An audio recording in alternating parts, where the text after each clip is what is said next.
Shula Cohen, codinome, a Pérola, a trajetória que transformou uma esposa e mãe dedicada em uma das principais espiãs do Oriente Médio. Shula Cohen nasceu na Argentina em 1920 e, aos 7 anos, emigrou para Eretz Israel com a família. Sua vida começou a mudar quando, aos 16 anos, conheceu Joseph Cohen, um próspero comerciante judeu-libanês, que viera a Jerusalém especialmente para conhecê-la. Foi um casamento arranjado, como era costume na época. A cerimônia ocorreu em Beirut, onde Joseph morava com a família. O casal foi morar no bairro judeu de Wadi Abu Jamia e teve 7 filhos. José era um bom marido, mas, embora tivesse uma vida feliz, Shula sentia um vazio dentro de si. Ela buscava se envolver mais concretamente com seu povo. Esse envolvimento com a causa sionista começou casualmente, em 1944, quando ela começou a frequentar o movimento juvenil Maccabi Hatzair. Seu papel era transmitir aos jovens, por meio de canções, histórias e brincadeiras, as experiências de sua infância em Israel. No dia da votação nas Nações Unidas para a partilha da Palestina, em 29 de novembro de 1947, que levaria à criação do Estado de Israel, a polícia cercou o bairro judeu para controlar as manifestações de judeus. Shula passou o dia em casa, ouvindo notícias no rádio sobre os combates em Israel. As informações eram alarmantes. Uma guerra entre o Estado recém-criado e a Liga Árabe parecia inevitável. No Líbano, o representante da Liga recrutou voluntários para lutar no Exército de Libertação Árabe, que invadiria o novo país assim que sua independência fosse declarada. A fronteira libanesa se tornaria como já havia acontecido em 1936-39 negativos, uma base para ataques militares contra Israel. Preocupada, que morava em Jerusalém, e com o destino do Estado recém-criado, Shula buscava uma maneira de ajudar. Na época, ela tinha 24 anos. A oportunidade surgiu um dia, quando, enquanto estava na loja do marido, ouviu informações importantes de um vendedor libanês, recém-chegado do sul do país.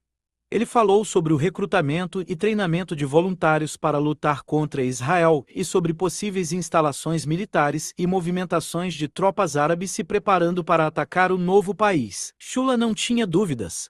A informação precisava chegar a Israel. Ela convenceu o marido a ajudá-la. Ele pediu a um de seus vendedores, que morava em uma vila na fronteira com Israel, que levasse uma carta ao kibbutz mais próximo, alegando ser para os pais de sua esposa. Na carta, Shula havia incluído todas as informações, confiante de que, de alguma forma, chegaria às pessoas certas. Uma vez decidida a partição, manifestações contra os judeus explodiram por todo o Oriente Médio.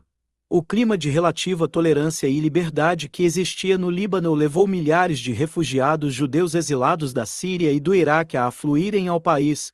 Shula e 2 grandes líderes comunitários, o advogado Albert Elia e o médico Dr. Atieh, foram os responsáveis por criar uma rota de fuga para transferir clandestinamente refugiados para Israel. Com o tempo, essa mulher destemida conseguiu penetrar nos mais altos círculos do poder, circulando entre presidentes, diplomatas e militares com a mesma naturalidade com que circulava no submundo, povoado por perigosos bandidos, contrabandistas e ladrões.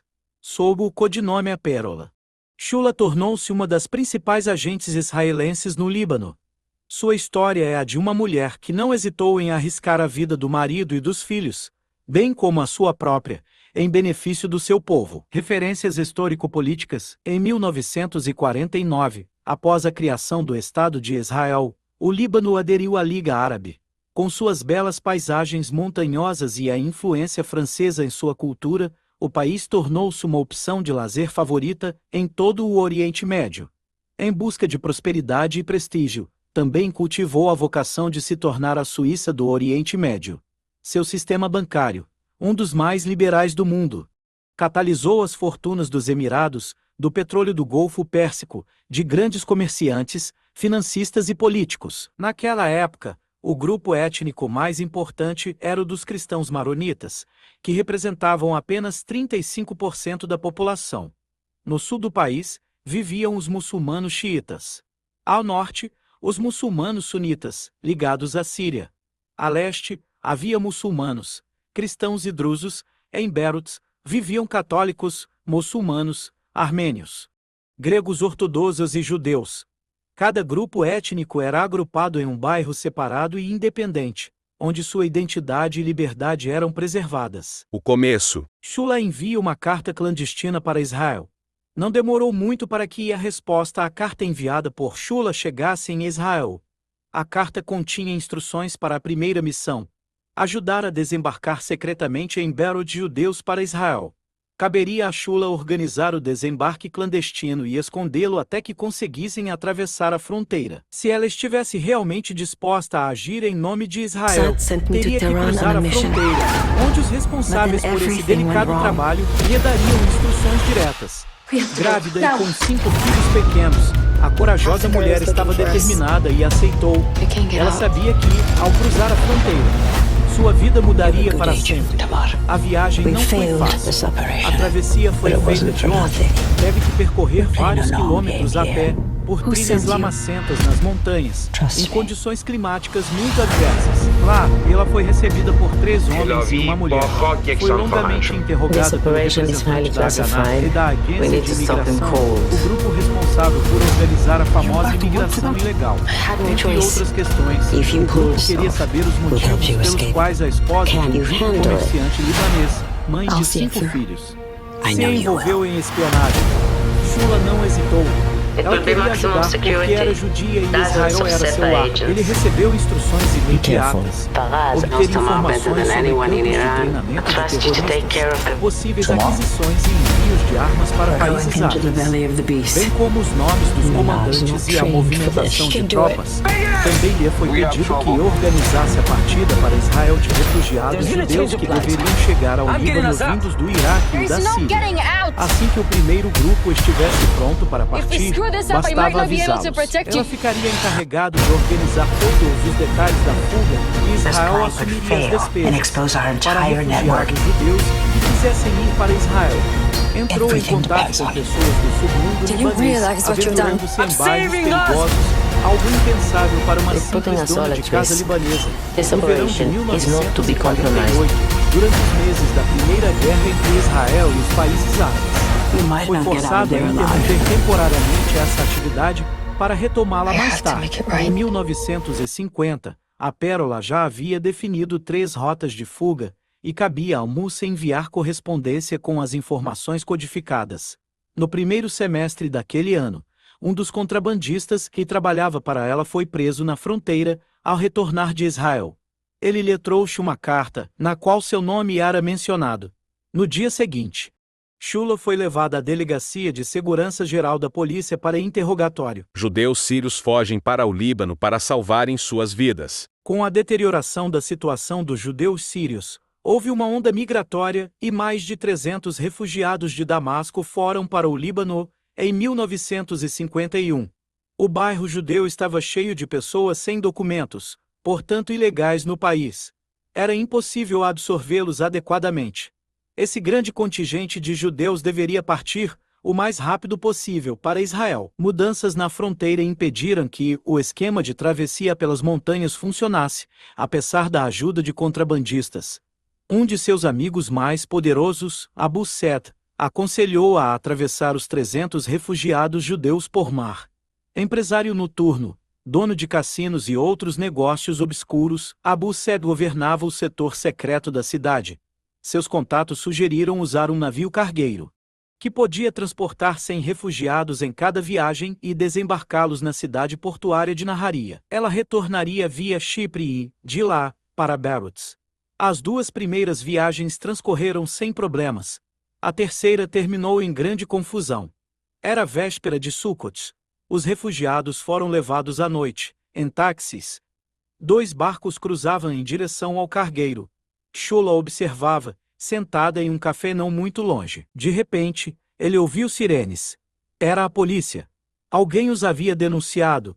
Shula correu para a praia, mandou um dos táxis que chegavam e conseguiu interromper a operação. Houve um tiroteio. Ela foi vista na praia, mas conseguiu retornar às pressas ao café, enquanto 12 pessoas foram presas e o navio partiu, levando apenas 30 passageiros. Desta vez, a situação era grave. Os prisioneiros estavam nas mãos dos muçulmanos, sobre os quais os amigos cristãos de Shula Abu Saad e o Major Jordan não tinham influência. Ele então decide se encontrar com Darwish Baidun e comprar a liberdade dos prisioneiros. Um homem extremamente perigoso, Baidun controlava o jogo, o contrabando e o entretenimento no setor muçulmano. Graças à intervenção de Baidun, os judeus foram libertados. Poucos dias depois, Shula foi intimada pela polícia para ser interrogada sobre os acontecimentos. O advogado recebeu instruções para adiar o processo o máximo possível e basear sua defesa na miopia avançada do capitão Nasrallah, que estava no comando da operação contra a fuga de judeus para Israel. Sua visão limitada não lhe permitiria reconhecer Shula ou qualquer outra pessoa à noite. A tal distância, ela estava grávida do 7º filho na época do julgamento.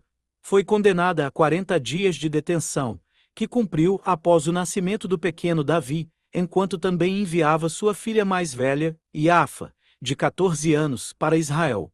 Shula cumpriu sua pena na prisão de Juderda, nas montanhas. Mas, graças aos subornos que seu marido distribuiu, ela foi detida em uma casa agradável, transformada especialmente para ela em uma prisão feminina. Uma vez livre, ele abriu outra rota para despachar refugiados da Síria. Por meio de um funcionário de uma agência governamental, ela adquiriu passaportes falsos, usados para levá-los de avião para a Turquia, onde emissários israelenses assumiram a responsabilidade por eles. O ano de 54 foi de grandes mudanças no Oriente Médio. No Egito, o coronel Gamal Abdel Nasser assumiu o poder. A Síria foi palco de combates entre várias facções. Beirut foi o principal posto de observação dos acontecimentos. A imprensa do Oriente Médio deu muita cobertura ao escândalo da infiltração israelense nos mais altos escalões da sociedade libanesa. Agentes sírios, interessados em sabotar e envergonhar o governo libanês, forneceram a notícia. Shula suportou interrogatórios violentos e tortura. Foi presa ao lado de assassinos e jihadistas. Inicialmente condenada à morte, teve sua pena comutada para 20 anos de prisão, posteriormente reduzida para 7, em consideração ao fato de ser mãe de 7 crianças pequenas. Ela sofreu as dificuldades da detenção até 1967, quando, após a Guerra dos 6 Dias, Israel conseguiu obter a libertação de seu valioso agente, incluindo em um acordo de troca de prisioneiros mediado pela Cruz Vermelha. Shula foi deixada na fronteira com Israel. Suas atividades duraram 14 anos. A Pérola, valiosa e destemida, é hoje uma mãe e avó pacífica. Atualmente, ela está trabalhando em um projeto de livro com suas memórias e hoje em Israel. Se gostou do vídeo, curta e comente. Obrigado e até a próxima.